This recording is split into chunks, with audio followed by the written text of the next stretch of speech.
ખોટું વહેલું કે મોડું પકડાઈ જાય છે, જ્યારે સાચું વહેલું કે મોડું પરખાઈ જાય છે. ખોટું પકડાય ત્યારે અંત આવે છે અને સાચું પકડાય ત્યારે આરંભ થતો હોય છે.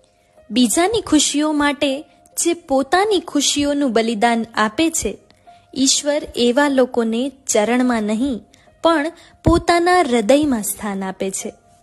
ફક્ત કામ સાથે નહીં પણ માન સાથે કોઈની જિંદગીમાં આપનું મહત્વ હોવું એ જ સાચો સંબંધ.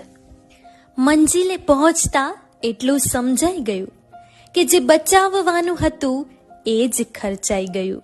બદલો લેવા કરતાં બદલાઈ જવામાં વધારે મજા છે. ફરિયાદોની પણ કિંમત છે, બધાને નથી કરી શકાતી. આ રંગ રૂપ બધું ઉછીનું છે દોસ્ત. સમય આવે એટલે એના માલિકને પરત કરવું જ પડશે.